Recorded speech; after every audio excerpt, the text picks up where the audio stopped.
Well, nature photographers, it's Lee Hoy, and I'm back with another video to try to help you in mastering your system so you can master your photography, to help you capture visually compelling images, and to help you with the formula of success for nature photography, which, if you remember it, is preparation plus skill times patience equals luck. All of those three elements combined for my philosophy of nature photography. And today I want to do a real practical video for you because I get questions about this a lot. Which memory cards do I recommend? What are the best memory cards? How do we pick them? I'm going to take a look at like 5 or 6 of the most recent OM system cameras, and I'm going to tell you which memory cards I use, why I use them, the kind of things you need to look for, and some special tips on how to use them well so you don't mess them up. So without further ado, let's jump right into memory cards. Howdy from West Texas. I'm Lee Hoy, professional nature photographer, and this is my YouTube channel, Lee Hoy Photography. I'm an OM system ambassador, photography workshop instructor for Wildside Nature Tours of Precision Camera and Video, and contributing author for the Journal of Wildlife Photography. Well, memory cards are very important, and I'm one that likes to say that you often get what you pay for when it comes to photography. But I have some good news for you. What if I told you that there's actually a brand of cheaper memory cards that I use exclusively? I have great faith in them. I use them a lot. And that is the ProMaster Rugged Cine cards. Now I'll show you one of these here in a minute. They're generally orange, okay? They look like this. Let's see if we can get that camera to focus on that. Oh, come on in, baby. If I put it in front of my face, no, maybe not. Well, ProMaster Rugged is a much cheaper brand, but very reliable. But before I talk too much about a specific brand, let's get in and talk about memory cards. So, one of the most important features when it comes to memory cards, and of course OM System uses SD cards, are UHS-1 and UHS-2. UHS-1 means it has a maximum transfer speed of 104 megabytes per second. UHS-2 means it has a maximum transfer speed of 312 megabytes per second. Now, memory cards are generally given 2 megabytes per second ratings, read and write. And for our purposes, writing is what is going to allow your camera to write photos faster to a memory card. Reading is when we're pulling images off a memory card in the Lightroom, Capture One, Photo Mechanic, whatever software you use throughout your workflow. Well, the thing is, you always want to have the fastest possible card for your camera, but it's a waste of money to buy something that is too fast that your camera can't take advantage of. So we don't want to waste money needlessly. We don't want to have a memory card that our camera can't take advantage of, but we certainly don't want a memory card that's so slow that affects our camera's performance when it comes to writing images. For you guys have heard me say many times in other videos, my philosophy for nature photography is speed and accuracy, particularly for wildlife, right? You know, landscape, speed generally isn't as important for recording your images. Reliability sure is. Accuracy sure is. So what is it when we come to select a memory card that we really want to look for? Well, first, you want to know if your camera has 1 or 2 memory card slots. If your camera has 2 slots, you should always have 2 memory cards in your camera, so that if one fills up, it auto switches, and that's an actual setting in the menu on OM System cameras. It will auto switch from the first one to the second one so that you can keep shooting. I know there are options to set that up to back up and record the same images twice. I don't waste that space nor that time. That's not important for me. I've never had an issue there. I'm not saying you might not want to do it. I don't. So if your camera has 2 card slots, is one UHS-2 and one UHS-1, or both UHS-2, that will determine what is the best memory card for your camera. So let me go over, beginning with the OMD EM1 Mark II, and working our way to the newest body. Let me tell you what UHS cards they can handle. So on the OMD EM1 Mark II, slot 1 is UHS-2, slot 2 is UHS-1. So you don't really want to bother putting a UHS-2 card in the UHS-1 slot because it automatically slows down to UHS-1 speed. Now, if you're only buying UHS-2 anyway, just know that you're not getting to take advantage of the fastest one. That's okay. It's really not hurting anything, but it will slow the card down. On the OMD EM1 Mark III, slot 1 is UHS-2, slot 2 is still UHS-1. But on the OMD EM1X, it was the first body where we got both slots to be UHS-2. Now the OM5 only has one slot, and that is UHS-2. The OM1 and the OM1 Mark II, both slots are UHS-2. You want to make sure that you're using UHS-2 in all those slots to take advantage of the fastest write speeds, okay? So those are the bodies, and those are the compatibility. Now, one thing is, on the OM system compatibility card on their website, and I'll have the link to that in the comments below. I'm sorry, in the video description below. They talk a lot about SanDisk cards, and SanDisk was sold, and the quality plummeted. That's one of the reasons I quit using them and went to ProMaster. I had bought a 256 gig SanDisk card, and they had the little switches on the side to keep you from being able to overwrite. You could flip the switch and make sure you couldn't overwrite images. It was an almost new card, and the switch broke off, rendering that card utterly useless.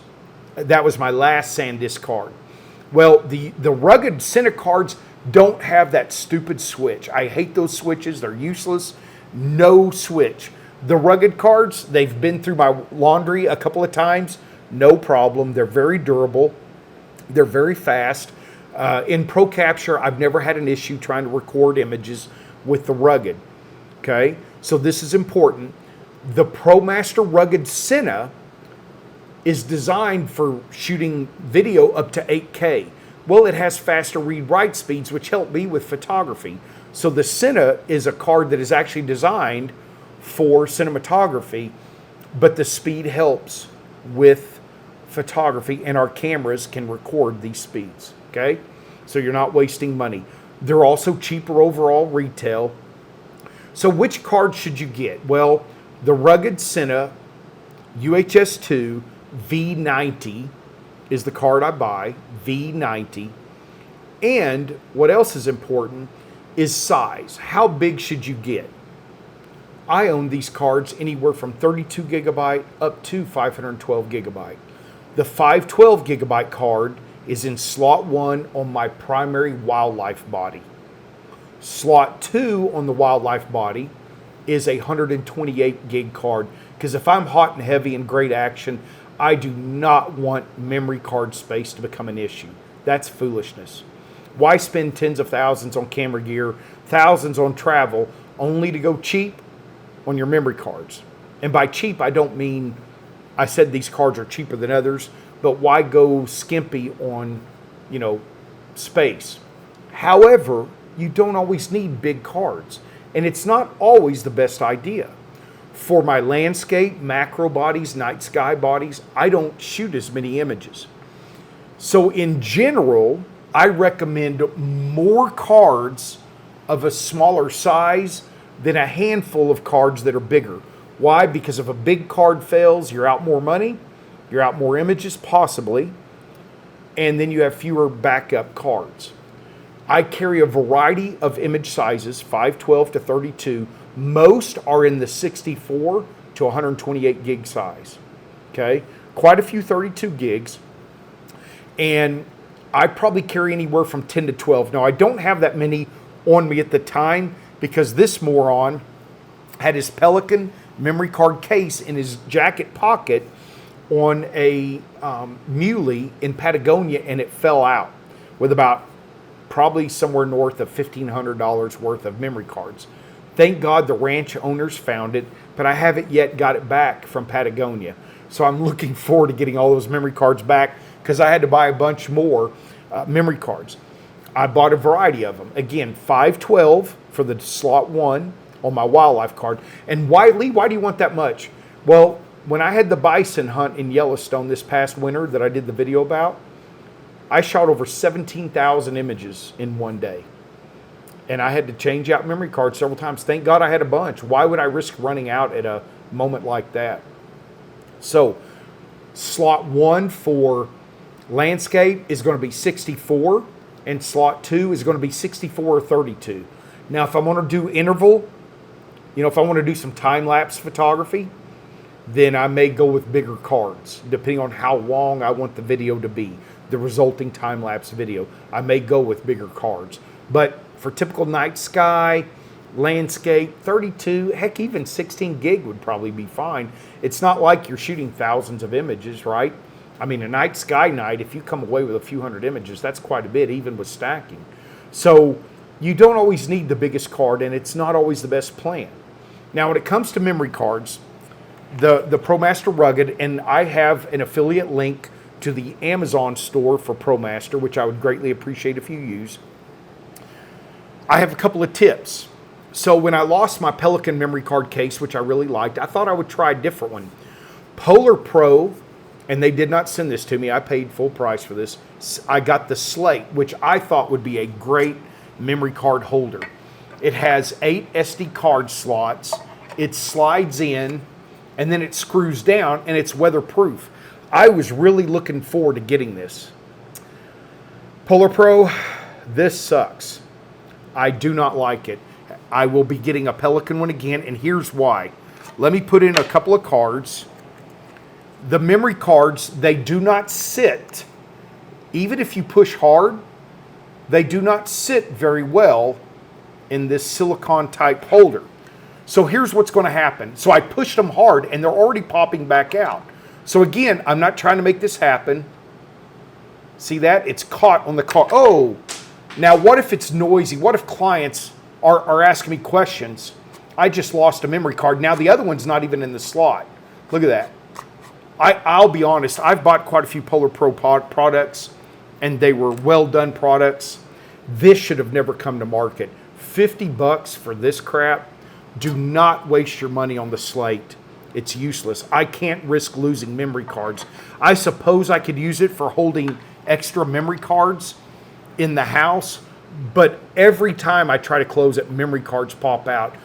There's no ifs, ands, or buts about it.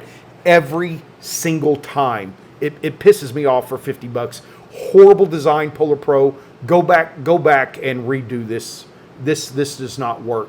Now, a tip when it comes to using a memory card holder: if you fill up a memory card and you're swapping it out, when it goes back into the holder, it goes upside down. Okay? That way, when you go back to, now, you know what? I don't even think you can, I don't know if you can, yeah, you can flip it upside down. It's not going to stay. Oh, Polar Pro, Polar Pro, Polar Pro. So I put it upside down so that I know that's a full card and it needs to be uploaded. I upload images after every outing, midday on a workshop, evening, whenever. I do not like leaving memory cards only with my images. I want to get them on a computer hard drive as soon as possible. I know people that only carry memory cards and they leave their golly, that you'll never see me just leave images on a memory card and not upload them as soon as possible. Because if it goes down, that's more images. You'll never see a memory card of mine with 3 or 4 days worth of images. That's asking for trouble. So they go in upside down if they are needing to be uploaded. Once they're uploaded, I put them in the camera, I format them, and they go back in a memory card a holder upright, or they go back in the camera. Okay? Multiple memory cards. Don't show up with just 1 or 2. That's silly. A good memory card case. I like the Pelican. There's a couple of other brands I might get just to try. If I do, I'll be sure and let you know about those. I really would like waterproof ones for certain destinations, and other destinations it's not quite that important. So I like to buy things and try them so that I can give you guys honest feedback, reliable feedback based upon my experiences and my opinions. So when it comes to your memory cards, I've given you a lot of good tips and tricks. Here is the most important one. Never delete images off your memory card in camera. You only reformat a memory card. Never delete individual images. You create gaps on your memory card that it will try to write an image to, and if that, not all images are the same size, so it might put part of the file there, put it somewhere else. You are creating a lot of potential problems. Number one cause of memory card failure is deleting your images in camera. Stop being cheap and deleting images in camera because you don't want to spend a few more $100s on memory cards. That's silly. My gosh, you've spent so much money on camera gear, tripods, lessons, workshops, travel, flash. What's a little bit more on a good quality set of memory cards? All right? I don't want to bust your chops, but I'm busting your chops. Thanks for being a part of my YouTube channel. Share my channel with other folks. Join me on a workshop with Wildside Nature Tours, precision camera videos. I've got some articles coming out in the Journal of Wildlife Photography. If you're not a subscriber, I've got the link, affiliate link down below. The best periodical on wildlife photography you're going to find. Hey guys, get out there, go get some great shots. Let me know if you hop on over to the ProMaster Rugged Cinna memory card train.